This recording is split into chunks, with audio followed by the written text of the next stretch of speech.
The boy's laugh cut across the dinner table like a blade. "No way," Tyler said, loud enough for everyone to hear. "No way that old guy was ever a soldier. Look at him. He can barely remember what day it is." 23 people sat around the extended Thanksgiving table in the Whitmore family home, and not one of them spoke. Forks stopped moving. Conversations died mid-sentence. The only sound was the old man at the end of the table, still slowly cutting his turkey with the precise, economical movements of someone who had learned long ago that every motion should serve a purpose. Earl Whitmore was 78 years old. His cardigan had been purchased at a Goodwill in 1987. His slippers were held together with duct tape and stubbornness. Beneath the cardigan, barely visible at the collar, was a faded USMC t-shirt, so worn the letters had become ghosts of themselves. His hands, mapped with scars that ran like rivers across weathered skin, continued cutting. His eyes, pale blue and clouded with the early fog of dementia, did not look up. Tyler Whitmore was 16. He sat 3 seats down from his great-uncle, close enough to his girlfriend Addison that their shoulders touched. He had spent the last 20 minutes rolling his eyes every time Earl spoke, and now he was done being subtle about it. "The old man tried to tell us some story about being in Vietnam," Tyler continued, his voice carrying that particular tone of teenage certainty that mistakes cruelty for cleverness. "And he couldn't even remember if it was 1965 or 1975. My history teacher would have failed him." Addison giggled, covering her mouth with her napkin. Tyler grinned at her, pleased with himself. At the head of the table, Colonel Raymond Whitmore, United States Marine Corps retired, set down his knife and fork with a precision that 30 years of military service had made automatic. He was 70 years old, 6 years younger than his brother Earl, and he had spent 5 decades protecting his brother's privacy. 5 decades of deflecting questions. 5 decades of changing subjects. 5 decades of letting Earl fade into the background of family gatherings because that was what Earl wanted. Ray watched his brother's hands continue cutting. Watched the way Earl's shoulders remained perfectly still despite the mockery. Watched the slight movement as Earl's left hand drifted toward his cardigan pocket, touching something there. Ray knew what was in that pocket. A photograph, laminated and worn soft at the edges, carried for 47 years. 6 faces. Earl's team. 5 of them, now names on a wall in Washington. Tyler was still talking. His voice had taken on the performative quality of someone who thinks they're being entertaining. "I mean, come on. Look at him. He probably got confused and wandered onto a military base one time, and now he thinks he served. You know how old people get. They start believing their own stories." Earl's hand pressed flat against his pocket, just for a moment, then returned to his fork. Ray's wife Margaret placed her hand on his forearm. A warning. A plea. "Let go," that touch said. "He doesn't understand. He's just a boy." But Ray was watching his brother. Watching the man who had once been called Spectre. Watching the man who had carried 3 wounded Marines 2 miles through hostile jungle while returning fire with his sidearm. Watching the man whose Silver Star citation remained classified because the operation it referenced officially never happened. Watching that man sit in silence while a 16-year-old boy who had never known a moment of genuine hardship laughed at his service. Something in Ray shifted. "Tyler," he said. His voice was quiet. It did not need to be loud. 30 years of commanding Marines had taught him that true authority never shouted. Tyler looked up, still grinning. "Yeah, Grandpa. After dinner. My study." The grin faltered. Tyler glanced at Addison, then back at his grandfather. "What? Why?" "I didn't do anything. My study," Ray repeated. He picked up his knife and fork, resumed eating. The conversation was over. The table remained silent for a long moment. Then, slowly, other conversations resumed. The clink of silverware, the murmur of voices, the sounds of a family gathering pretending that nothing had happened. But something had happened. At the end of the table, Earl Whitmore continued eating with those precise, economical movements. His left hand drifted to his pocket again. His fingers traced the outline of the photograph through the worn fabric. 6 faces, 5 names on a wall, and a promise he had made 53 years ago, kneeling in mud that smelled like copper and cordite, holding a man who had 7 minutes left to live. "Still here," Earl whispered, so soft that no one heard. "Still here, brothers." His hand trembled against the photograph. The turkey was dry. Earl did not notice. He had eaten worse.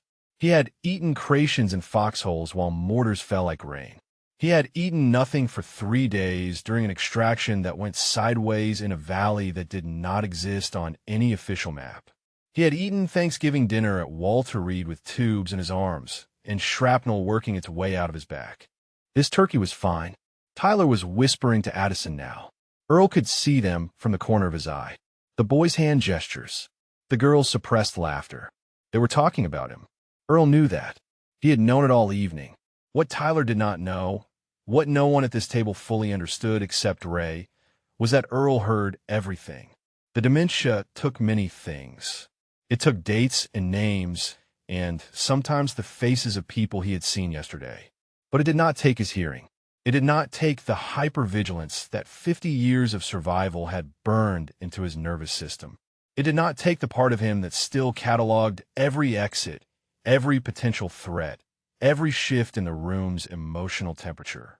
Earl heard his great-nephew call him crazy, heard him question his service, heard him laugh, and Earl said nothing. Because what would he say? The operations were classified. The medals were in a box somewhere. The men who could verify his service were dead or scattered or bound by the same oaths of silence. And even if Earl could prove everything, even if he could lay out every citation and commendation, what would it change? The boy would still be the boy. The world would still be the world. And Earl would still be an old man in a cardigan who sometimes forgot what year it was. So he ate his turkey, touched the photograph in his pocket, whispered the names of the dead, and waited for dinner to end. What Earl did not know, what he could not have predicted, was that his younger brother had finally reached the end of his patience. That the boy who had followed Earl into the Marines 6 decades ago, who had watched his brother become a legend and then watched that legend choose to disappear, had decided that some lessons needed to be taught. That before this night was over, Tyler Whitmore would understand exactly who he had mocked. And nothing in that boy's understanding of courage, service, or judgment would ever be the same. Dinner ended the way Whitmore family dinners always ended. The women cleared the table while the men migrated toward the living room and the football game. Children scattered to various corners of the house with their devices. And Earl Whitmore shuffled back toward the garage apartment where he had lived for the past 11 years, ever since the dementia had started stealing pieces of him and Ray had insisted he move closer to family. The apartment was small. A single room with a bed, a chair, a television that Earl rarely turned on, and a wall of photographs that meant everything. Earl stood in front of that wall now, his fingers tracing the frames the way a blind man might read Braille. Here was his team in 1967, young and invincible, standing in front of the helicopter that would be shot down 6 months later. Here was the wedding photo from 1971, Earl in his dress blues, Mary in white, both of them believing they had forever. Here was the funeral program from 1989, when forever turned out to be 18 years and a car accident on a rain-slick highway. Here were the children who had grown up and moved away and rarely called anymore. Here were the grandchildren who looked at him with polite confusion when he could not remember their names. And here, in a small frame at the center of the wall, was the photograph he carried a copy of in his pocket. 6 men. Keesan, 1968. 3 weeks before the siege. 3 months before 4 of them would be dead. Earl touched the glass over Staff Sergeant Michael Torres's face. Mikey, point man. First one through every door. Last one to leave every firefight. The one who had taken the round meant for Earl. The one who had died in Earl's arms while Earl's hands pressed uselessly against wounds that could not be stopped. Still here, Earl whispered. Still trying, Mikey. The dementia was a strange thing. It took the present and left the past. Earl could not always remember what he had eaten for breakfast, but he could remember every second of that night in the valley. The smell of the jungle. The sound of the AK-47s. The weight of Mikey's body as Earl dragged him toward the extraction point. The exact words Mikey had said in those final moments. Not your fault, document. Never your fault. You get the others home. Promise me. Earl had promised, and he had kept that promise. He had gotten the others to the LZ. He had loaded them onto the helicopter. He had provided covering fire while the bird lifted off. And then he had gone back for Mikey's body because no Marine gets left behind. The official report said that Corpsman Second Class Earl Whitmore had been found 3 miles from the extraction point, severely wounded, carrying the body of SSGT Torres on his back. The unofficial truth was that Earl had killed 11 enemy combatants during that 3-meal walk. The classified truth was that Earl had also recovered intelligence documents that had altered the course of operations in the entire sector. But Earl did not think about the classified truths anymore. He thought about Mikey, about the others, about the promises made and kept and broken. The knock on his door startled him. Earl's hand moved automatically toward his hip, reaching for a weapon that had not been there in decades. Old habits, survival instincts, the part of him that would never fully come home from the jungle. Uncle Earl? It was Margaret's voice. Gentle, patient. She had always been patient with him. Ray picked well when he married her. May I come in? Earl moved to the door, opened it. Margaret stood on the small concrete step, holding a plate covered in aluminum foil. I brought you some pie, she said. Apple. Your favorite. Earl took the plate. Thank you. His voice was rough, hoarse from disuse.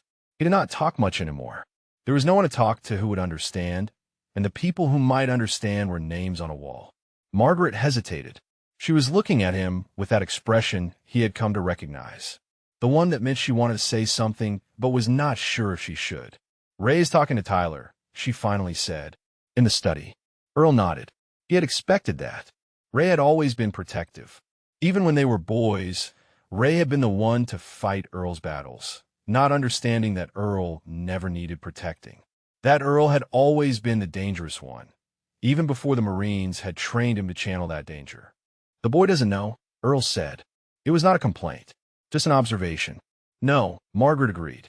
He doesn't know anything. She paused. Maybe it's time he learned. Earl turned back toward his wall of photographs. What good would it do?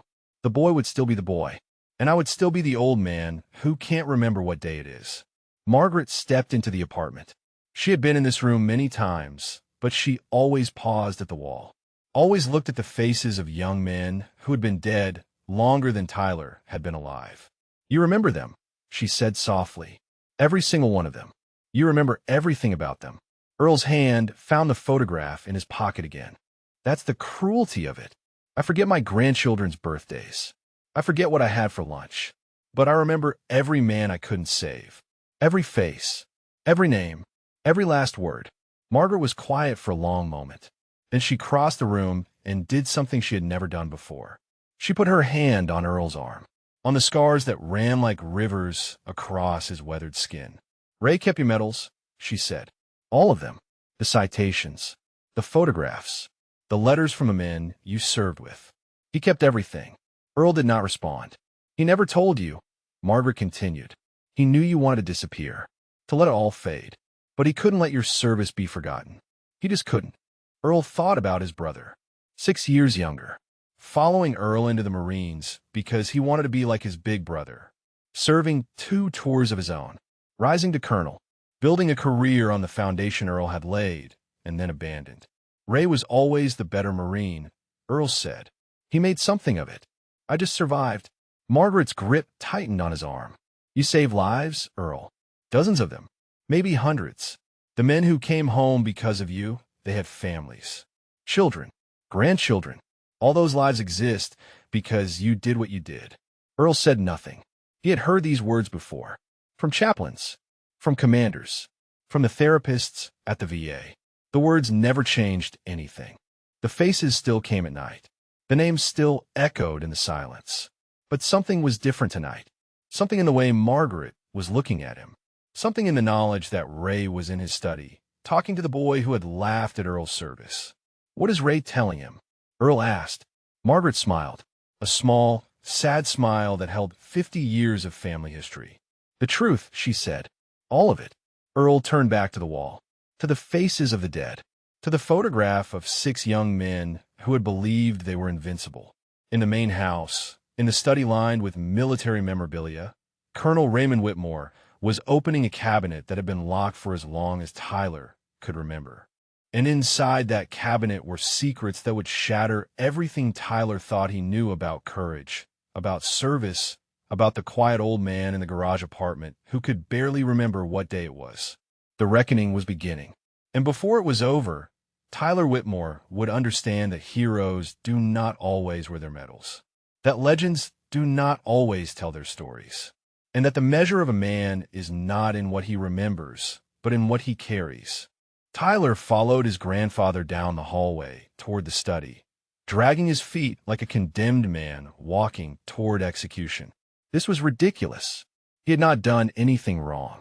He had just made a joke. Everyone knew Uncle Earl was losing it.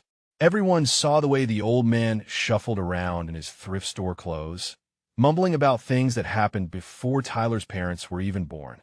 It was sad, sure, but it was also kind of embarrassing, especially in front of Addison. "Grandpa," Tyler said, "I really don't see what the big deal is. I was just messing around." Ray did not respond. He walked with the measured stride of a man who had spent 3 decades leading Marines into places most people could not imagine. His back was straight. His shoulders were set. And when he reached the study door, he opened it and stepped aside, gesturing for Tyler to enter. The study was Tyler's least favorite room in the house. It smelled like old books and leather and something else, something Tyler could never quite identify. The walls were covered with photographs, plaques, shadow boxes containing medals and ribbons, folded flags in triangular cases. Marine Corps memorabilia everywhere. Tyler had grown up with this room, had been forced to sit through countless lectures about honor and duty and all the other things his grandfather loved to talk about. He had learned to tune it out years ago. "Sit," Ray said. He pointed to the leather chair in front of his desk. Tyler dropped into the chair, pulling out his phone. "Can this wait?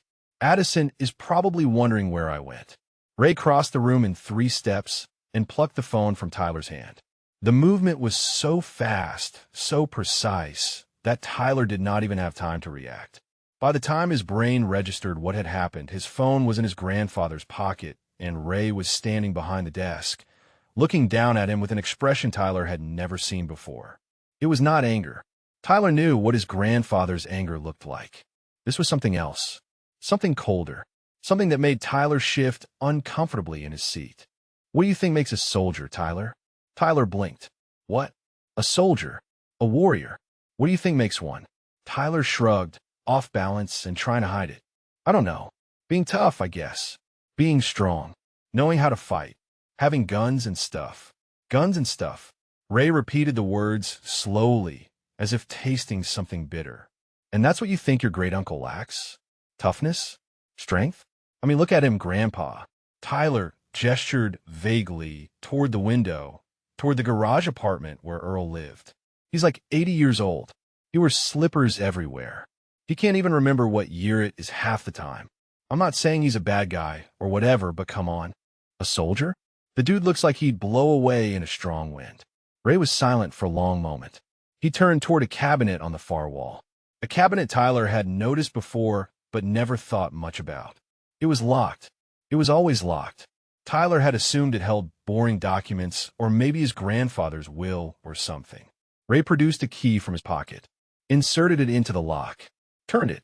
The click seemed unnaturally loud in the quiet room. "Well, I'm about to show you," Ray said, his back still to Tyler, "does not leave this room. Do you understand?" Tyler felt something shift in his chest, a flutter of uncertainty. His grandfather's voice had changed. It was no longer the voice of a grandpa about to deliver a lecture. It was the voice of a Marine Corps colonel, the voice of a man who had commanded thousands, the voice of someone who expected to be obeyed. "Yeah," Tyler said. His own voice came out smaller than he intended. "I mean, yes, sir." Ray opened the cabinet doors. Tyler leaned forward in his chair, curious despite himself. He expected to see more of the same. More plaques, more flags, more photographs of men in uniform. And there were photographs, but they were different from the ones on the walls. These were older, grainier, and the men in them looked different from the polished officers in the framed pictures throughout the house. These men looked dangerous. Ray reached into the cabinet, and withdrew a shadow box. He sat on the desk in front of Tyler. Inside the box, arranged on faded velvet, was a collection of medals unlike anything Tyler had ever seen outside of a museum. A silver star, a bronze star with AV device for valor, another bronze star, a purple heart, another purple heart, a third purple heart. Tyler stared at the medals. He did not know much about military decorations, but he knew enough to understand that this collection was significant. These were not participation trophies. These were not awards for showing up. These were the medals given to men who had done extraordinary things under impossible circumstances. Whose are these? Tyler asked. His voice was barely above a whisper. Ray reached back into the cabinet. He withdrew a photograph, an 8x10, black and white, preserved in a simple frame. He set it on the desk beside the shadow box. Tyler looked at the photograph. 6 men in jungle fatigues standing in front of a helicopter. They were young, hard. Their eyes held something Tyler could not identify, something that made him uncomfortable, something that suggested they had seen things no human being should ever see. And in the center of the group, holding an M16 with the casual ease of a man holding a coffee cup, was someone Tyler almost recognized. Almost. The face was younger. The body was leaner, corded with muscle. The eyes were sharp and clear and terrifying. But the shape of the jaw, the set of the shoulders, the way he stood, balanced and ready, as if he could move in any direction at any moment. Tyler's breath caught in his throat. That, Ray said quietly, is your great-uncle Earl, taken 3 weeks before the siege of Khe Sanh. 3 months before 4 of the men in this photograph would be dead. Tyler could not speak. He could not reconcile the man in the photograph with the shuffling figure in the cardigan. Could not connect those hard, dangerous eyes with the clouded gaze of the old man who forgot what day it was. His call sign was Spectre. Ray continued. Do you know why they called him that? Tyler shook his head. His mouth had gone dry. Because by the time the enemy knew he was there, it was already too late. He moved through the jungle like a ghost, like something that wasn't quite human. Ray's voice dropped lower. The Viet Cong had a bounty on his head, $10,000 to anyone who could kill the American Phantom who kept appearing behind their lines. Tyler looked at the medals, at the photograph, at his grandfather's face, and something in his understanding of the world began to crack.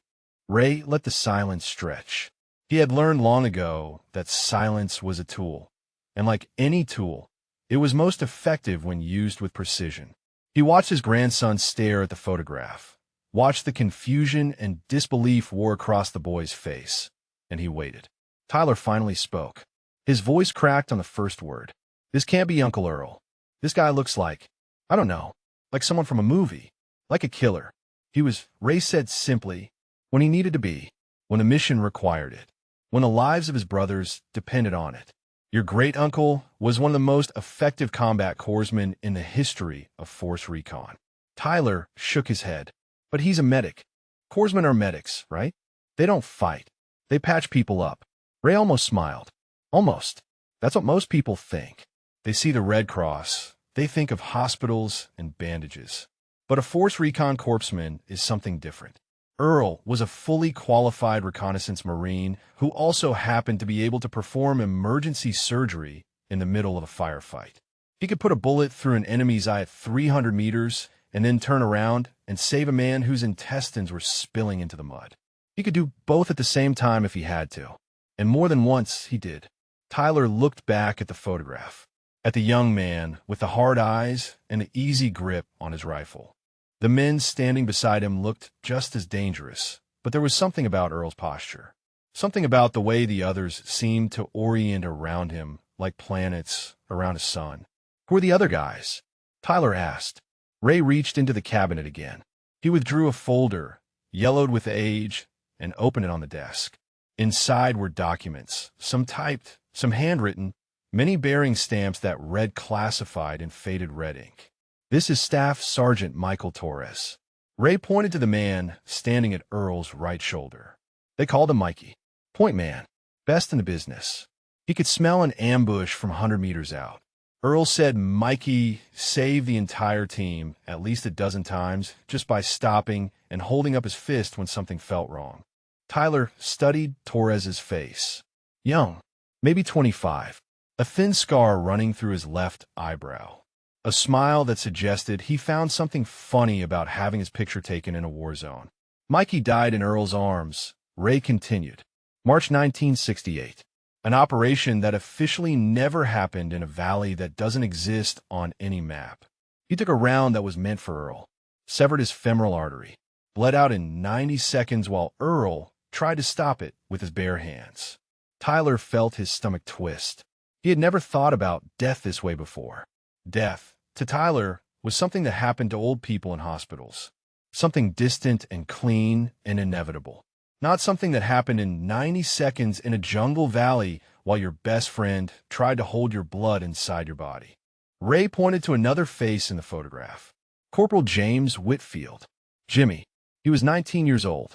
He wanted to be a teacher when he got home. He was killed 2 weeks after this photo was taken.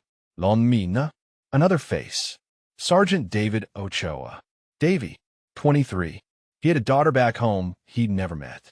She was born while he was on deployment. He was going to meet her for the first time when he rotated back to the States. Tyler could barely speak. What happened to him? Sniper. One shot. Davy never saw it coming. Earl carried his body 4 miles to the extraction point because the helicopter couldn't land any closer. Ray's finger moved to another face.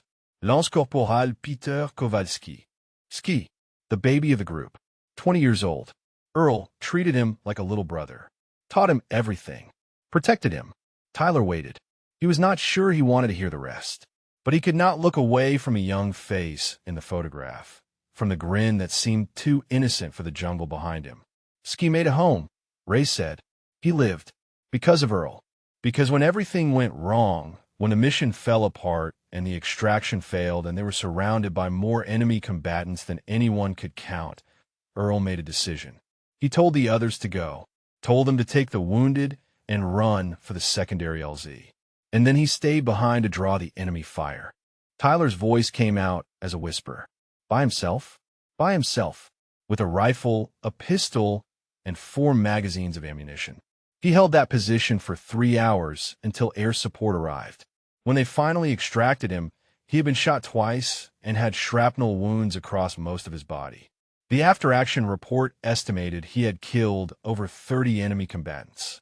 By himself, in the dark, while bleeding from wounds that would have killed most men. Tyler looked at the medals in the shadow box. The Silver Star seemed to glow under the study's soft light. That's what the Silver Star is for, Ray said. That night, that decision, Earl could have run with the others. No one would have blamed him. But he knew that if someone didn't stay behind, if someone didn't buy them time, none of them would make it. So he stayed. Why? Tyler asked. Why would anyone do that? Ray was quiet for a moment. When he spoke, his voice was softer than Tyler had ever heard it. Because that's who Earl is. That's who he's always been. He doesn't think about himself. He never has. He thinks about his brothers. About the men standing beside him. About keeping them alive, getting them home, making sure their families don't get that knock on the door. Ray paused. Earl has never talked about that night. Not once in 55 years. The only reason I know what happened is because Ski told me.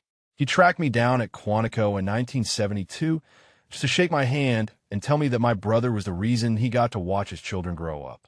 Tyler stared at the photograph, at the hardied young man who had become the shuffling figure in the cardigan, at the hero who had chosen to disappear. And for the first time in his 16 years, Tyler began to understand that he knew nothing about courage, nothing about sacrifice, nothing about the men who carried weights that no one else could see. The education was only beginning. Ray reached back into the cabinet. His movements were slower now, more deliberate, as if each item he touched carried a physical weight that had nothing to do with ounces or pounds. He withdrew a stack of letters bound together with a faded rubber band, and he set them on the desk beside the medals and the photograph. These arrived over the years, Ray said, from men Earl served with, from families of men Earl saved, from commanding officers who wanted to recommend him for promotions he always refused. Tyler looked at the stack. There had to be 50 letters, maybe more. The paper ranged from crisp military stationery to lined notebook pages to what looked like napkins with handwriting scrawled across them. Ray selected one from near the bottom of the stack. This one came in 1983. It's from a woman named Patricia Kowalski. Ski's wife? Ski's mother. Ray unfolded the letter carefully, as if it might crumble at his touch. She wrote to thank the man who brought her son home. She said that every birthday, every Christmas, every grandchild, every moment of joy her family experienced existed because of what Earl did in that valley. Tyler swallowed hard. He thought about his own mother, about how she would feel if she received a letter like that, about how she would feel if she never received that letter because her son had died in a jungle on the other side of the world. Ray set the letter aside and reached for another. This one is from 1991, from a retired general named Harrison Webb. He was Earl's commanding officer during an operation in the early 70s. The details are still classified, but the general wrote to tell Earl that the intelligence he recovered during that mission saved an estimated 2,000 American lives over the following 3 years. 2,000? Conservative estimate. Ray's voice was flat, matter-of-fact, but Tyler could hear something underneath it. Pretty and something else. Something that sounded almost like grief. The operation cost Earl 11 months in a military hospital. 3 surgeries. Permanent nerve damage in his left hand. But he never complained. Never asked for recognition. When they offered him a medical discharge with full benefits, he refused. Said he still had work to do. Tyler looked down at his own hands. Soft. Unmarked. The hardest thing they had ever done was type angry comments on social media or grip a video game controller during a boss fight. He tried to imagine those hands performing surgery in the dark while bullets flew overhead. Tried to imagine them carrying a dead friend through miles of hostile jungle. Tried to imagine them holding a rifle steady while bleeding from wounds that should have been fatal. He could not imagine it. The gap between his life and Earl's was too vast. It was like trying to imagine the distance between stars. Ray continued, "There are letters here from every decade. Men Earl pulled out of firefights. Men he kept alive long enough to reach a hospital. Men who went on to have families, careers, lives that would not exist if Earl had been a second slower or a step less brave." Ray's hand rested on the stack. "Your great-uncle has never read these letters. He doesn't know I have them. The family sent them to me because Earl refused to give anyone his address. He didn't want thanks. Didn't want recognition. He just wanted to disappear." Why? Tyler's voice broke on the word. Why would someone who did all that want to disappear? Ray was silent for a long moment. He turned toward the window, toward the darkness outside, toward the small apartment where his brother lived among his ghosts. "Because Earl doesn't see himself as a hero," Ray finally said. "He sees himself as a survivor. And survivors carry guilt. They wonder why they made it home when others didn't. They replay every decision, every moment, looking for the thing they could have done differently. The life they could have saved. The friend they could have protected. But he saved so many people. And he lost others." Ray turned back to face Tyler. That's the weight Earl carries. Not the men he saved. The men he couldn't save. Mikey, Jimmy, Davy, others whose names you'll never know because their missions are still classified. Every face is burned into his memory. Every name, every final breath. The dementia has taken many things from your great-uncle, Tyler. But it hasn't taken that. It never takes that.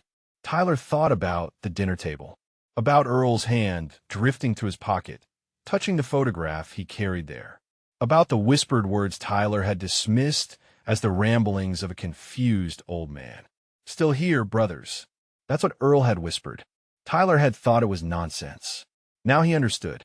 Earl was talking to the dead, still keeping them company, still refusing to leave them behind. The realization hit Tyler like a physical blow. He had laughed at that, had mocked an old man's communion with his fallen friends. I called it crazy. His eyes began to burn. Ray watched his grandson's face change, watched the arrogance crack and crumble, watched something new begin to take its place. "There's more," Ray said quietly. "We haven't even talked about what Earl did after Vietnam. The operations in Central America. The missions during the Gulf War. 23 years of service Tyler. 23 years of doing things that most people cannot imagine, in places that most people will never know existed, for people who will never be able to thank him. Tyler wiped his eyes with the back of his hand. He did not want his grandfather to see him cry. But the tears came anyway, and he found that he did not have the strength to stop them. I didn't know, Tyler said. His voice was thick, broken. I didn't know any of this. No, Ray agreed. You didn't. And that's partly my fault. I protected Earl's privacy because he asked me to, but I should have told you sooner. Should have made you understand that the measure of a man is not in how he looks or what he remembers. It's in what he's done, what he's sacrificed, what he carries so that others don't have to. Ray reached into the cabinet one final time.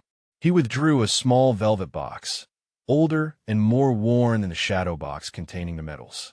Earl doesn't know I have this either, Ray said. He threw it away in 1968. Told me he didn't deserve it. I pulled it out of the trash, and I've kept it ever since.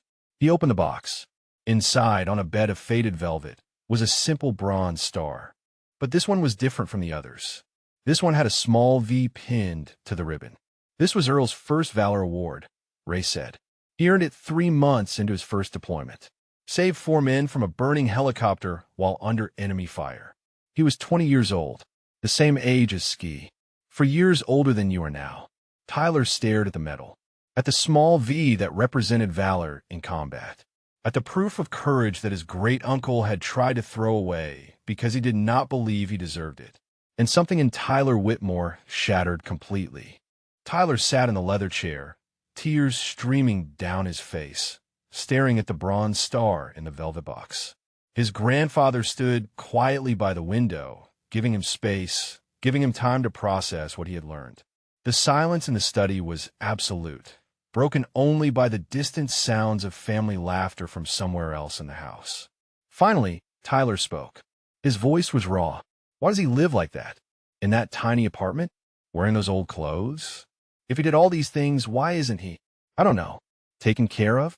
Ray turned from the window. He is taken care of. He has everything he needs.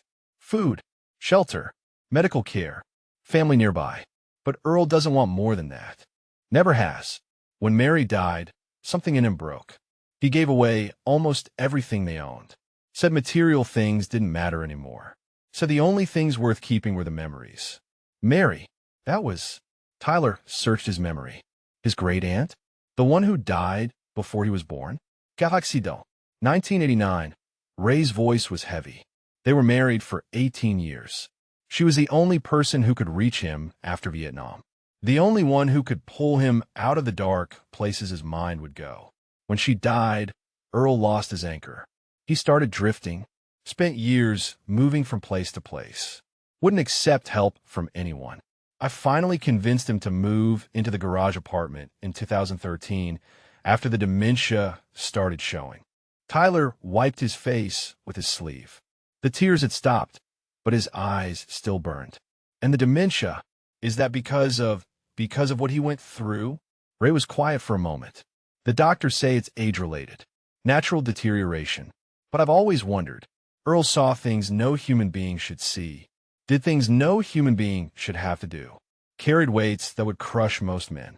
The mind can only bear so much before it starts to protect itself. Maybe the forgetting is mercy. Maybe it's his brain's way of finally letting go of some of the pain. But you said he still remembers. The men, the missions, the faces. Ray nodded slowly. The dementia takes the present and leaves the past. He forgets what he had for breakfast, but he remembers every detail of operations from 50 years ago. Every coordinate, every name, every promise he made. It's the cruelest kind of memory. The things he wants to forget, he can't. The things he wants to hold on to, they slip away. Tyler thought about his own grandfather, about the man standing before him who had also served, who had also seen combat, who had also lost friends. But Ray seemed whole in a way that Earl did not. Ray had built a career, raised a family, found a way to live with his memories. How did you do it? Tyler asked. How did you come home and just live a normal life? Ray's expression flickered. Something passed across his face. Pain, maybe, or guilt. I wasn't Earl, Ray said simply. I served. I fought. I lost friends, but I wasn't in the places Earl was. Didn't do the things Earl did. Didn't carry what Earl carried. He paused, and I had him. When I came home broken after my second tour, Earl was the one who put me back together. He was dealing with his own demons, his own nightmares, but he still found time to help his little brother. That's who Earl is. Even when he's drowning, he's trying to save someone else. Tyler looked at the photograph again, at the 6 young men standing in front of the helicopter, at the faces of the dead and the one survivor and the man who had sacrificed everything to bring them home. I called him crazy, Tyler whispered. I said he probably never even held a gun. I laughed at him in front of everyone. Ray crossed the room. He sat down in the chair beside Tyler, something he rarely did. Usually he stood. Usually he maintained the formal bearing of a commanding officer. But now he sat, and when he spoke, his voice was gentle. You didn't know. That's not an excuse, but it is an explanation. You saw an old man who couldn't remember what day it was, and you made assumptions. Most people do. They see the surface and they think they understand what's underneath. But I should have known better. Tyler's voice cracked. You've told me stories about the Marines, about honor and respect and all that stuff.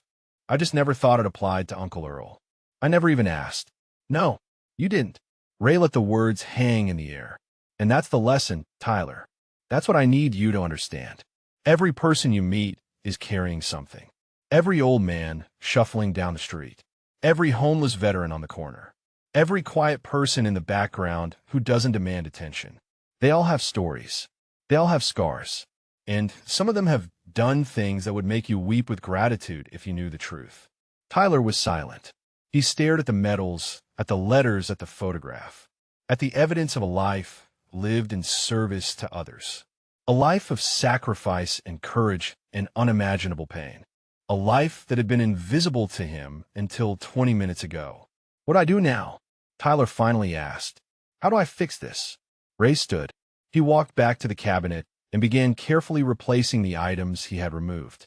The letters, the photographs, the medals. Each one returned to its place with reverence, with care, with the respect they deserved. You can't undo what you said, Ray told him. Words don't work that way. They land, and they leave marks, and all the apologies in the world won't erase them completely. But you can choose what you do next. You can choose who you want to be. Tyler stood as well. His legs felt unsteady. His whole world felt unsteady. Everything he had believed about strength and weakness, about courage and cowardice, about what it meant to be a man, had been dismantled in the space of an hour. I want to talk to him, Tyler said. I want to apologize. I want to tell him that I understand now. Ray closed the cabinet, locked it, turned to face his grandson. Then let's go, he said. But Tyler, listen to me carefully. Earl may not remember what you said at dinner. The short-term memory is the first thing to go. If he doesn't remember, don't remind him. Don't make him relive it. Just be present. Just be kind. That's all he's ever wanted from anyone. Just kindness. Tyler nodded. His throat was too tight to speak. Together, grandfather and grandson walked toward the door, toward the darkness outside, toward the small apartment where a legend lived among his ghosts, waiting for a visitor he didn't know was coming. The night air was cold. Tyler had not grabbed his jacket on the way out of the study, and now he felt the November chill cutting through his thin sweater. But he did not ask to go back, did not complain. The cold seemed appropriate somehow. A small discomfort to remind him that discomfort was nothing compared to what his great-uncle had endured. The garage apartment sat at the back of the property, separated from the main house by a narrow path lined with stones that Margaret had placed years ago. A single light glowed through the small window.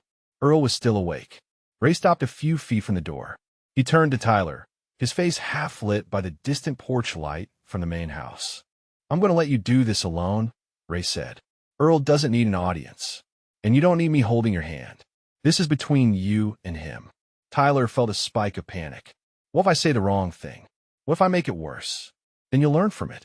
Ray's voice was not unkind, but it was firm. You're 16 years old, Tyler. Old enough to take responsibility for your words. Old enough to face the consequences of your actions. I've given you the truth. What you do with it is up to you. Tyler looked at the door. at the peeling paint and the small welcome mat that had been worn nearly flat by years of shuffling feet. Behind that door was a man he had mocked, a hero he had dismissed, a legend he had called crazy. His hand trembled as he raised it to knock. Ray placed a hand on his shoulder, squeezed once, then turned and walked back toward the main house, leaving Tyler alone in the cold. Tyler knocked. 3 soft raps against the wooden door. For a moment, there was no response. Then he heard movement inside, the shuffle of slippers, the creak of old bones and older floorboards, the click of a lock being turned. The door opened. Earl stood in the doorway, wearing the same worn cardigan from dinner, the same faded USMC t-shirt beneath it, the same slippers held together with duct tape. His eyes, clouded and uncertain, peered out at Tyler with an expression of mild confusion. "Tyler?" Earl's voice was rough and used. "Is it you?" "Yes, sir." The words came out automatically. Tyler had never called his great-uncle sir before, had never thought to show him that basic respect. Now the title felt inadequate, insufficient for the man standing before him. Earl blinked, looked past Tyler into the darkness, looked back at Tyler's face. "Is something wrong?" Earl asked. "Is there a problem at the house?" "No, sir. No problem." Tyler swallowed hard. I wanted to come talk to you, if that's okay." Earl studied him for a long moment. There was something in that gaze, something that cut through the fog of dementia and saw clearly, something that evaluated and assessed and reached conclusions with the speed of a man who had spent decades making split-second decisions. "Come in," Earl finally said. He stepped aside, gesturing Tyler through the door. The apartment was smaller than Tyler had imagined.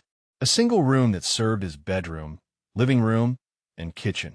A narrow bathroom visible through a half-open door. Everything was neat, clean, organized with a precision that seemed at odds with Earl's confused demeanor. And the wall. Tyler stopped short when he saw the wall. Photographs, dozens of them, covering nearly every inch of available space. Young men in uniforms, wedding pictures, funeral programs, children and grandchildren at various ages. And in the center of it all, the photograph. The same one Ray had shown him in the study. 6 men in front of a helicopter. 5 of them now dead. Earl followed Tyler's gaze. "My boys," he said softly. He shuffled past Tyler and stood before the wall, his hand reaching out to touch the glass over one of the faces. "Mikey, Jimmy, Davy, Ski, Harrison." Harrison? Tyler did not recognize the name. Ray had not mentioned a Harrison. Earl's hand moved to another photograph. A young man with a wide smile and a gap between his front teeth. Harrison Webb. Harry, youngest lieutenant I ever served under. Brilliant tactician. Got promoted all the way to general. Tyler remembered the letter Ray had shown him. From General Harrison Webb. The one about the intelligence Earl had recovered. The operation that had saved 2,000 lives. "You knew him," Tyler said. "You served together." Earl nodded slowly. "Good man. Good officer. Visited me once after Mary died. Wanted to give me a job. Security, consulting, or some such thing. I told him no. Told him I was done with all that." He shook his head. Harry understood. He always understood. Tyler stood in the middle of the small apartment, surrounded by the faces of the dead and the memories of the living.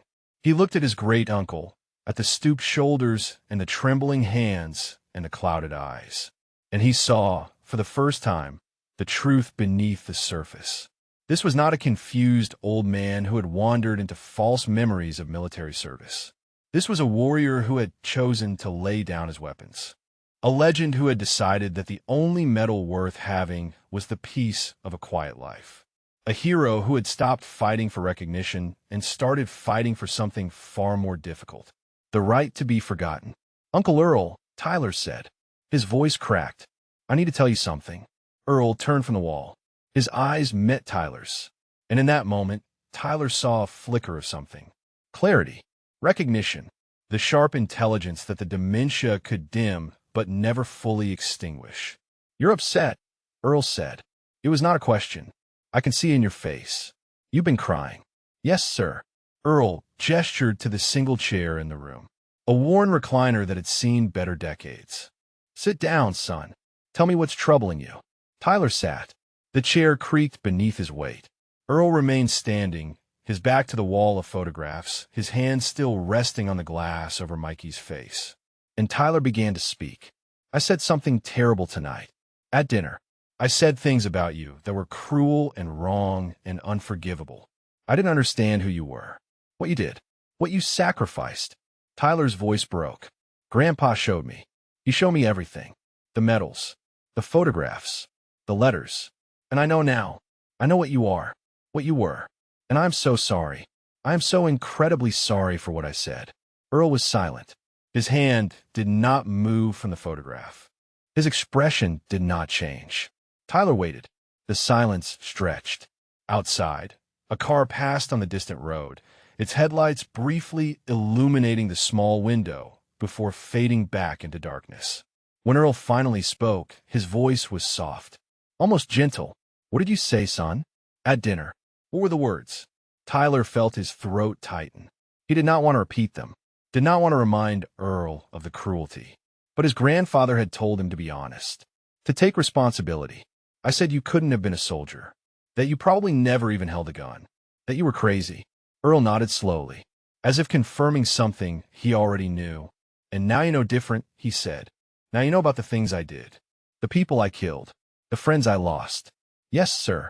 Earl removed his hand from the photograph. He turned to face Tyler fully, and in his eyes, Tyler saw something unexpected. Not anger, not hurt, not disappointment. Sorrow, deep, boundless, ancient. Then I'm sorry too, Earl said quietly. I'm sorry you had to learn. Some truths are too heavy for young shoulders. Tyler did not understand. He opened his mouth to ask what Earl meant. But before he could speak, something changed. Something shifted in the old man's face. The clouds parted. The fog lifted. And for one crystalline moment, Earl Whitmore was completely, perfectly, terrifyingly present. You want to know what I was, he said. His voice was different now. Stronger, clearer, carrying the weight of 50 years of silence.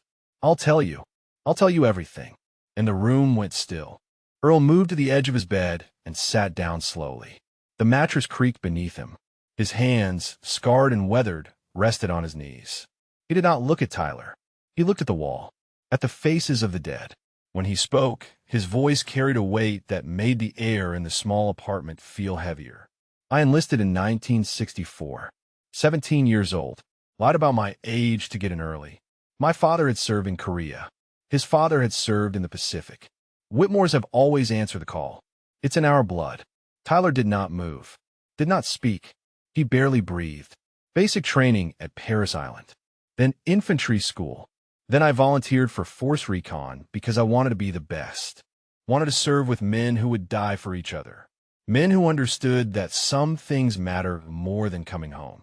Earl's hand drifted to his cardigan pocket, touched the photograph there. I found those men. My brothers. My team. We trained together. Bled together. Killed together. Earl's eyes moved across the photographs on the wall, landing on each face, paying tribute. First deployment. Guangxi, Hovin, 1966. I was 19 years old. Youngest corpsman in the unit. They called me Doc like they call all corpsmen. But after a few months, the name changed.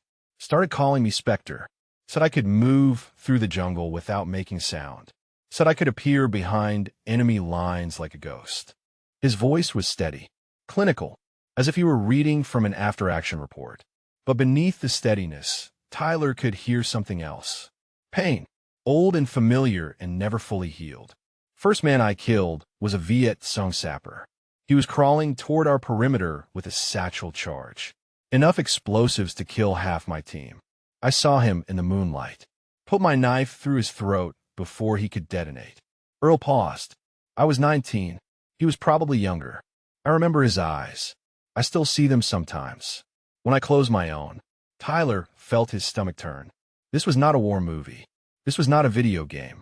This was real. This had happened. His great-uncle had killed a man with a knife before his 20th birthday. After that, it got easier. Earl's voice dropped lower. That's the thing they don't tell you. It gets easier. The killing, the dying, the watching men you love bleed out in the mud. Your mind builds walls, compartments, places to put the things you can't carry in the daylight. And you keep going, because stopping means dying, and dying means failing your brothers. Earl stood, walked to the wall, placed his hand flat against the photograph of his team. Mikey was the first one I lost. March 14th, 1968. 1900 hours. Grid coordinates on a 6-Force event with 3. We were extracting a CIA asset from a village that was supposed to be clear. It wasn't clear. They were waiting for us. Earl's hand trembled against the glass. Mikey took point like he always did. First through the door. First into the fire. He saw the ambush before any of us. Shouted a warning. Drew their fire so we could find cover. Tyler watched his great uncle's shoulders begin to shake. The round hit him in the leg. Femoral artery. I got to him in 8 seconds. 8 seconds. That's how long it took me to cross 15 meters of open ground under fire. And it wasn't fast enough. The artery was severed.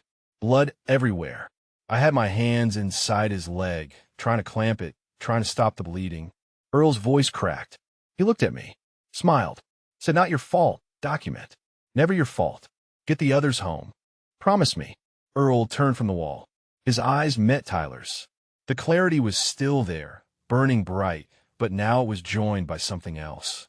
Tears, rolling down weathered cheeks, falling onto the worn cardigan. I promised him. I kept my hands on his leg until he stopped breathing. 90 seconds. That's how long it took him to die. 90 seconds of watching the light leave his eyes while I failed to save him. Earl wiped his face with the back of his hand. Then I picked up my rifle and I killed every enemy combatant in that village. 17 men. I killed 17 men in 11 minutes. And I felt nothing. Nothing except the weight of Mikey's blood on my hands. Tyler was crying. He did not try to hide it. Did not try to stop it. The tears fell freely, silently, as his great uncle continued to speak. We extracted the asset, completed the mission. I carried Mikey's body to the helicopter myself. Wouldn't let anyone else touch him. And when we got back to base, I cleaned his dog tags and I wrote a letter to his mother. Told her that her son died a hero. That he saved 5 men with his warning. That he never stopped smiling, even at the end. Earl reached into his pocket, withdrew the laminated photograph, held it in his trembling hands. I've carried this picture for 55 years. Every day, every night. Mikey, Jimmy, Davy, Ski, Harrison, my brothers, the ones who made it home and the ones who didn't. I carry them because someone has to, because forgetting them would be worse than any wound I've ever taken. He looked at Tyler, really looked at him, seeing through the tears to the boy underneath. "You asked what I was," he said. "I was a killer, a healer, a ghost who walked through hell and somehow came out the other side. I was 19 years old when I took my first life, and I was 42 when I took my last. 23 years of service, 23 years of blood and fire, and losing the people I loved most in this world." Earl placed the photograph back in his pocket. His hand lingered there, pressing the image against his heart. And then I came home, married Mary, tried to be normal, tried to forget. But you can't forget. The faces follow you. The names echo in the silence. The weight never lifts. It just becomes part of who you are, part of how you move through the world. He sat back down on the bed. The clarity in his eyes was beginning to fade, the fog creeping back at the edges.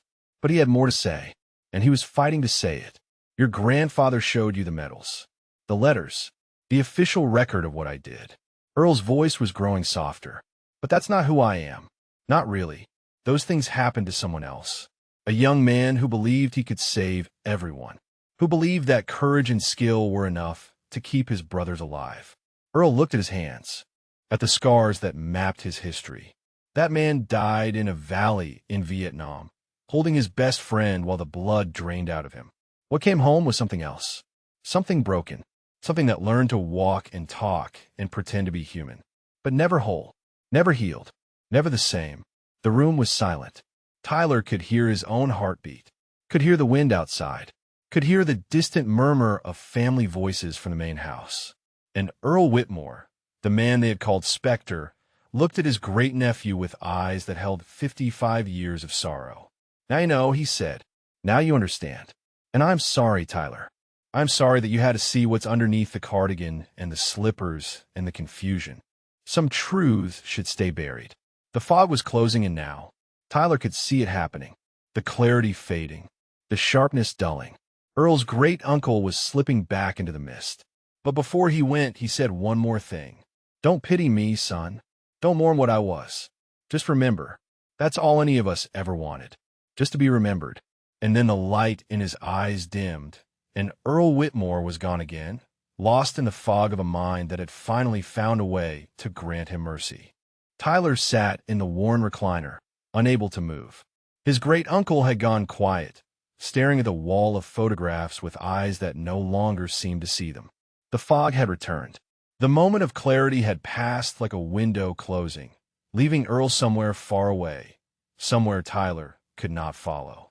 The silence stretched. 1 minute. 2. 3. Tyler did not know what to do. Did not know if he should speak, or leave, or sit with his great-uncle in the quiet. Everything he thought he understood about the world had been dismantled and rebuilt in the space of an hour. He was not the same person who had laughed at the dinner table. That boy felt like a stranger now. A fool who had never known real courage or real sacrifice or real pain. A soft knock at the door broke the silence. Earl did not react, did not turn, did not acknowledge the sound. Tyler stood on unsteady legs and crossed the small room. He opened the door to find his grandfather standing on the concrete step, Margaret beside him. Ray's eyes moved from Tyler's tear-streaked face to Earl's distant figure, and something in his expression shifted. "How is he?" Ray asked quietly. Tyler shook his head. "He was here, really here. He told me everything. About Mikey, about the killing, about what he lost. And then he just—" Tyler's voice broke. "He just went away again, like a light turning off." Ray nodded slowly. "That happens sometimes. The clarity comes in waves. Brief windows when the old Earl surfaces. Then the tide goes back out." He stepped past Tyler into the apartment. Margaret followed, carrying a blanket and a thermos. "Earl," Ray said gently. He crouched down in front of his brother, putting himself at eye level. "Earl, it's Ray. I'm here." Earl's eyes focused slowly. Recognition flickered. "Ray." His voice was hoarse, distant. "When did you get here?" "I've been here all day, brother. It's Thanksgiving. Remember?" Earl's brow furrowed. "Thanksgiving." He looked around the apartment, as if seeing it for the first time. "Yes. Thanksgiving. There was turkey.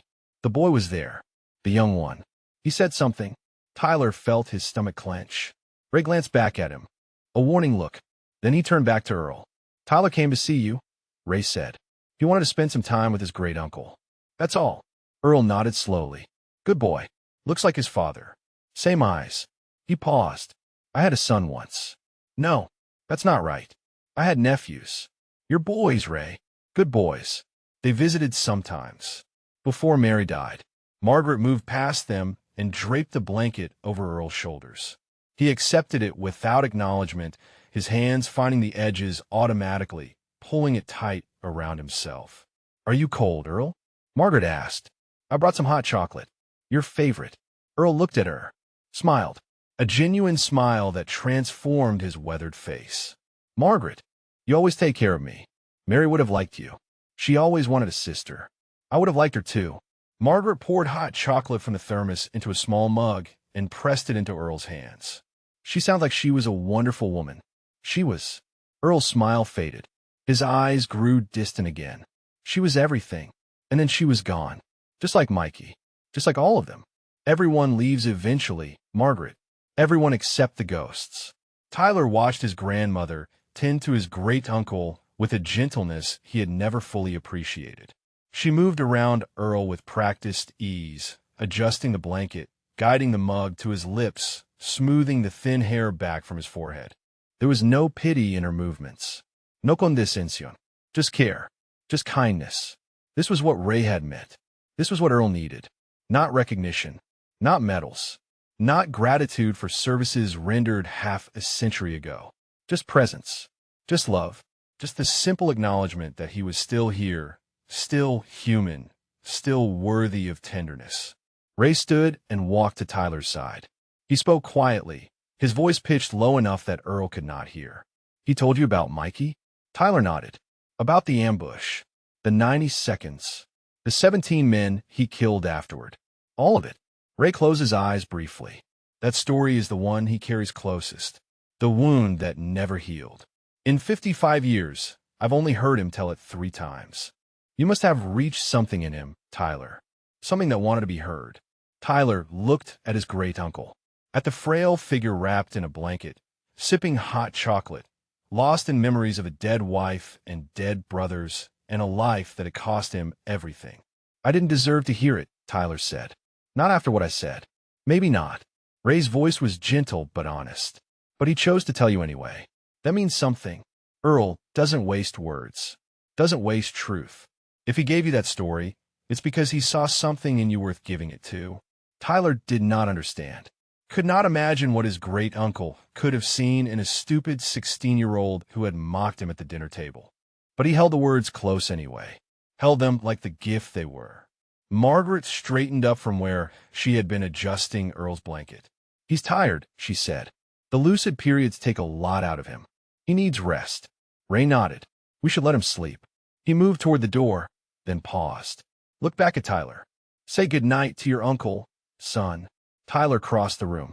He stood in front of Earl's chair, looking down at the old man who had once been called Spectre.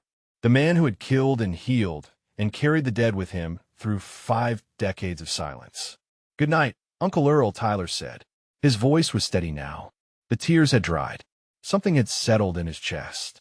Something that felt like resolve. Thank you for telling me. I won't forget. I promise. Earl looked up. For just a moment, the fog parted again. A brief flicker of the man he had been. That's all I ever wanted, Earl said. Just to be remembered. He reached out and took Tyler's hand. His grip was surprisingly strong. The hands of a healer. The hand of a killer. The hands of a man who had held his dying brothers and kept his promises. You're a good boy, Tyler. Don't let anyone tell you different. Not even yourself. Then he released Tyler's hand, leaned back in his chair, closed his eyes, and Tyler Whitmore walked out into the cold November night, carrying a weight he would hold for the rest of his life. The weight of memory, the weight of truth, the weight of understanding what it really meant to serve. Tyler did not go back to the main house. Not immediately. He stood in the narrow path between the garage apartment and the warm lights of the family gathering, caught between 2 worlds. Behind him was the small room where a legend slept among his ghosts. Ahead was the noise and laughter of relatives who had no idea what had just happened, who had no idea that the confused old man they tolerated at holiday dinners had once been a phantom feared by enemies across multiple continents. The cold bit through Tyler's sweater. He welcomed it. Let it remind him that he was awake, that this was real, that the last 2 hours had actually happened. Addison was probably wondering where he was.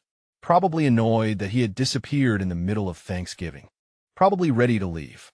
An hour ago, that would have mattered to Tyler. An hour ago, impressing Addison had been the most important thing in his world. Now it seemed impossibly small. Trivial.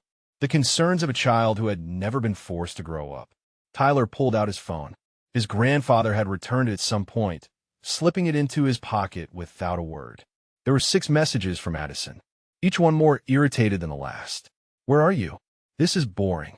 Your family is weird. I want to go home. Hello. Are you ignoring me? Tyler stared at the messages. Then he typed a reply. Something came up. Family stuff. I'll explain later. He pocketed the phone and walked toward the main house. The warmth hit him like a wall when he stepped through the back door. The smell of pumpkin pie and coffee. The sound of football on the television. The chatter of aunts and uncles and cousins who had gathered for the same ritual they performed every year. Normal. Comfortable. Safe.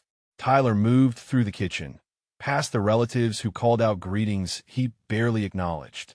He was looking for someone, a specific face among the crowd. He found his father in the living room, sitting in a recliner that was almost identical to the one in Earl's apartment. David Whitmore was 44 years old, a software engineer, a man who had never served in the military.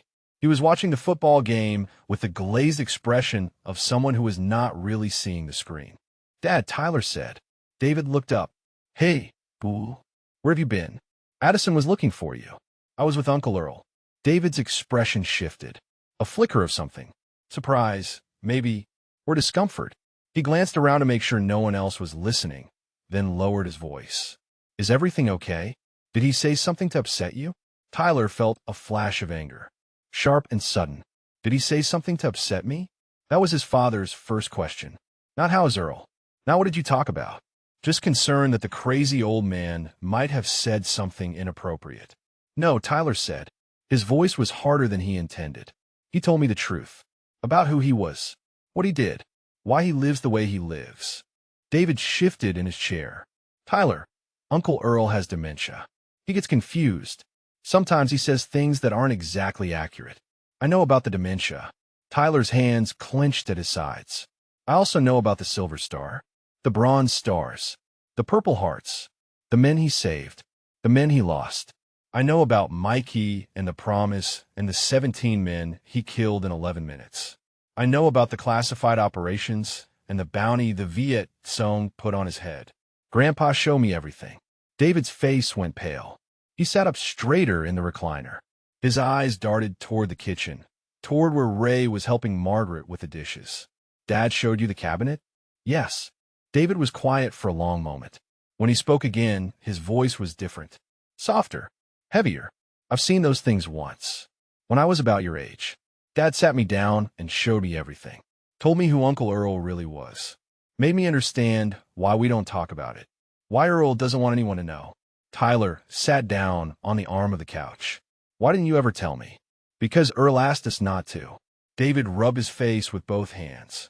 He came home from his last deployment in 1987. I was 15. He was different. Quieter. Thinner. He had this look in his eyes like he was seeing something the rest of us couldn't see. Mary was worried about him. We all were. What happened? David stared at the television. The football game continued, meaningless noise in the background of a conversation that mattered. He tried to give away his medals. All of them. Wanted to throw them in the river. Mary called Dad in a panic, and Dad drove all night to stop him. They talked for hours. I don't know what was said, but afterward, Earl made Dad promise to keep everything, to protect it, but also to never show anyone unless it was absolutely necessary. Tyler thought about his grandfather, about the locked cabinet, about the decades of silence. Grandpa thought it was necessary tonight. David nodded slowly. Because of what you said at dinner. The words hit Tyler like a physical blow. He had known, of course, had understood that his mockery was the reason for all of this. But hearing his father say it made it real in a way it had not been before. I didn't know, Tyler said. His voice cracked. I didn't know anything. None of us did. At first. David's voice was gentle now. Not accusatory. Honest. I grew up thinking Uncle Earl was just a quiet guy who had served in Vietnam. It wasn't until Dad showed me the truth that I understood. And even then, it took years for it to really sink in. What he did. What cost him. Why he chose to disappear. Tyler looked toward the back door. Toward the path that led to the garage apartment. He told me his story tonight. About Mikey. About the ambush. About everything. Tyler's voice was barely a whisper. He chose to tell me. Even after what I said, David reached out and put a hand on his son's shoulder. Then he saw something in you worth telling. That's not nothing, Tyler. That's Earl trusting you with the most precious thing he has. His truth. Tyler felt the tears threatening again. He blinked them back. What do I do now? How do I make this right? David squeezed his shoulder. You can't undo the past, but you can honor what you've learned. You can remember. You can treat people with the respect they deserve, even when you don't know their stories. Especially when you don't know their stories. Tyler nodded. It was not enough. Would never be enough. But it was a start. And somewhere in the back of his mind, a promise was taking shape. A vow that would guide him for the rest of his life. He would remember. Not just Uncle Earl. All of them. Mikey. Jimmy. Davy. Ski. Harrison. The brothers who gave everything. And the specter who carried them still. The house grew quiet as the evening wore on. Relatives departed in waves, hugging and promising to call, loading leftover containers into their cars. Addison's mother had picked her up an hour ago, and Tyler had barely said goodbye. He had seen the confusion in her eyes, the irritation at being ignored, but he could not bring himself to explain. could not find the words to bridge the gap between who he had been that morning and who he was becoming now. By 10 o'clock, only the immediate family remained. Tyler's parents, his younger sister Emma, who had fallen asleep on the couch, Ray and Margaret, and somewhere in the darkness behind the house, Earl, sleeping among his photographs and his memories. Tyler helped his grandmother clear the last of the dishes. He dried each plate carefully, stacking them in the cabinet with more attention than he had ever given to such a simple task. Margaret watched him without comment, a small smile playing at the corners of her mouth. "You're different tonight," she finally said. "Quieter. I have a lot to think about." Margaret nodded. She handed him another plate. "That's good. Thinking is good. Most people your age don't do enough of it." They worked in silence for a few minutes. The kitchen smelled like dish soap and the lingering memory of turkey and stuffing. Normal smells, comforting smells. But Tyler found no comfort in them tonight. "Grandma," he said, "can I ask you something?" "Of course. How do you do it? How do you take care of Uncle Earl every day, knowing what he's carrying, knowing what he's been through?" Margaret was quiet for a moment. She set down the dish she was washing and turned to face Tyler, her hands still wet and soapy. "When I married your grandfather," she said, "I knew I was marrying into a military family. I knew there would be secrets, stories that couldn't be told, pain that couldn't be shared. But I didn't really understand what that meant until I met Earl." "What happened?" Margaret leaned against the counter. Her eyes grew distant, seeing something far away. It was 1978. Ray and I had been married for 2 years. We visited Earl and Mary for Christmas. Earl seemed fine at first. Charming. Funny. He made Mary laugh in a way I had never seen anyone make someone laugh. But then on Christmas Eve, there was a car backfiring outside. Just a car. Nothing dangerous. Tyler waited. Earl was gone in an instant. Not physically. Physically he was still there. But his eyes. Margaret shook her head. His eyes went somewhere else. Somewhere terrible. He dropped to the floor. Started shouting coordinates. Names. He was back in Vietnam, right there in the living room, and nothing any of us said could reach him. Tyler felt his chest tighten. He had read about PTSD, had seen movies about veterans struggling to readjust. But hearing it described this way, about his great-uncle, about the man he had mocked just hours ago, made it viscerally real. "What did you do?" Mary knew what to do. She had been through it before. Many times. She got down on the floor with him, held his hand, spoke to him softly, kept saying the same thing over and over. "You're home, Earl. You're safe. The boys are safe. You brought them home." Margaret's voice wavered. It took an hour for him to come back. And when he did, he didn't remember any of it. Just looked around confused and asked why everyone was sitting on the floor. Tyler set down the dish towel. His hands were shaking. "That was when I understood," Margaret continued, "what men like Earl carry. What they sacrifice even after the war is over. The war never ends for them, Tyler. Not really. They just learn to live with it, to function around it. But it's always there, always waiting. And you've been helping take care of him ever since?" Margaret smiled, a sad smile but warm. "For 45 years. First alongside Mary. Then, after she died, alongside Ray. And now, in these final years, as the dementia takes more and more of him." She reached out and touched Tyler's cheek. "It's not a burden, sweetheart. It's an honor. Earl gave everything for people he never met. Strangers who will never know his name. The least we can do is make sure he's not alone at the end." Tyler blinked back tears. He had cried more tonight than he had in years. But these tears felt different. They felt necessary. "I want to help," he said. "I don't know how, but I want to do something." Margaret pulled him into a hug, tight and fierce, and full of a love he had not fully appreciated until this moment. "You already are helping," she whispered, "by remembering, by understanding, by becoming the kind of man who sees past the surface to the truth underneath." That's what Earl would want. That's all any of them ever wanted. They held each other for a long moment. Then Margaret pulled back, wiped her eyes, and gestured toward the living room. "Your grandfather is on the back porch. Go talk to him. There's something he wants to give you."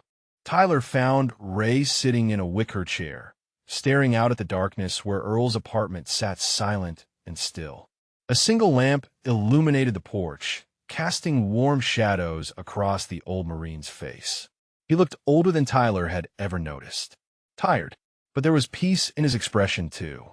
The peace of a man who had done what needed to be done. "Grandpa." Ray looked up. "Sit down, Tyler." Tyler took the chair beside him. They sat in silence for a moment, two generations of Whitmore men, looking out at the home of a third. "Your grandmother told you to come out here. She said you had something for me." Ray reached into his jacket pocket. He withdrew a small object, held it in his palm for a moment, then extended his hand toward Tyler. It was a challenge coin, bronze, worn smooth at the edges from decades of handling. On one side was the Force Recon insignia. On the other, a single word. "Spectre." "This was Earl's," Ray said. "He gave it to me in 1972, the day I shipped out for my first deployment. Told me to carry it for luck. Told me it would bring me home safe." Tyler stared at the coin. It seemed to glow in the lamplight. "It worked. I came home. Every time. And I've carried it ever since." Ray pressed the coin into Tyler's palm. "But I think it belongs to you now. To remind you of what you learned tonight. Of who your great-uncle really is. Of what it means to serve." Tyler closed his fingers around the metal. It was warm from his grandfather's pocket. Warm from decades of being held, touched, carried close. "I'll take care of it," Tyler said. "I promise." Ray nodded. "I know you will." He looked back out at the darkness. The apartment was quiet. Earl was sleeping, dreaming, perhaps, of jungles and helicopters and the faces of the dead.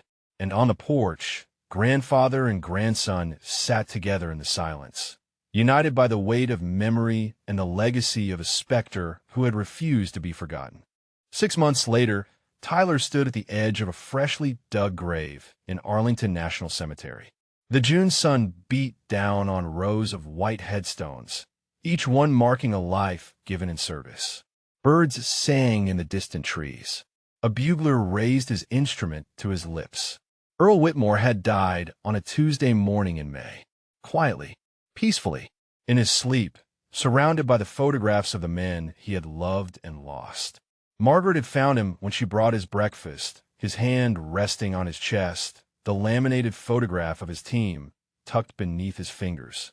He had been smiling. The funeral was full military honors. Ray had made the calls, pulled the strings, insisted that his brother receive the recognition he had spent 50 years refusing. And so the honor guard stood at attention in their dress blues, rifles ready for the salute. So the flag-draped casket rested on the platform above the grave. So the medals Earl had tried to throw away were displayed on velvet beside the closed lid. Silver star, bronze stars, purple hearts, the evidence of a life spent in service to others. Tyler stood between his father and his grandfather. He wore a suit for the first time in his life, borrowed from his father because his own clothes were not appropriate for a day like this. In his pocket, his fingers wrapped around the challenge coin. Spectre. The word had become a talisman, a reminder, a promise. The chaplain spoke words about sacrifice and honor and the hope of reunion. Tyler barely heard them. He was looking at the casket, at the flag, at the small photograph propped against the flowers, showing 6 young men in front of a helicopter, frozen in time before the world took most of them away. If you're watching this story from anywhere in the world, we'd love to know where you're joining us from. Drop a comment below telling us your city or country. And if stories like this one, about courage, sacrifice, and the quiet heroes among us, speak to you, please consider subscribing to our channel. Your support helps us share more incredible true stories that honor those who served. Now, let's continue. Ray stepped forward when it was time for the family to speak. His back was straight. His voice was steady. But Tyler could see the tears glistening in his grandfather's eyes. "My brother never wanted recognition," Ray said. "Never wanted medals or ceremonies or his name in the papers. He wanted to do his job, protect his brothers, and come home to the woman he loved. He did all of those things. And when the country forgot about him, when the wars moved on and the headlines changed, he didn't complain. He just kept living, kept remembering, kept honoring the men who couldn't come home." Ray paused. His hand trembled slightly as he reached up to wipe his eyes. Earl carried weights that most of us will never understand. He saw things that changed him. did things that haunted him, lost friends in ways that left scars no one could see. But he never stopped being the man our mother raised. Kind, gentle, ready to help anyone who needed it, ready to sacrifice everything for the people he loved. Tyler looked at the honor guard, at the rifles held at perfect attention, at the faces of the Marines who had never met Earl, but who understood what he had been, what he had given, what he represented. My brother was a hero, Ray continued, not because of the medals or the operations or the lives he saved, though all of those things are true. He was a hero because he chose to keep going. Every day, through the pain and the memories and the weight of all those faces. He chose to live, and in living, he taught us what it really means to serve. Not for recognition, not for glory, just for the person standing next to you, just for the brother who needs you to be strong. Ray stepped back. The chaplain said a few more words, and then the honor guard raised their rifles. The shots rang out across Arlington. 3 volleys, 21 guns. The sound echoed off the headstones, off the trees, off the memories of 100,000 soldiers who had come before. And then the bugler played. The notes of taps drifted across the cemetery, each one a promise, a farewell, a thank you to a man who had asked for nothing and given everything. Tyler felt the tears streaming down his face and did not try to stop them. He was not ashamed, not anymore. He understood now that tears were not weakness. They were acknowledgement. They were the price of loving someone enough to grieve their loss. The honor guard folded the flag with precise, practiced movements. 13 folds, each one carrying meaning, each one honoring the service of the man who lay beneath it. When they finished, the flag was a perfect triangle, stars visible, stripes hidden within. The Marine who held the flag turned and walked to where the family stood. He stopped in front of Ray, extended the triangle. On behalf of the President of the United States Marine Corps, and a grateful nation, please accept this flag as a symbol of our appreciation for your loved one's honorable and faithful service.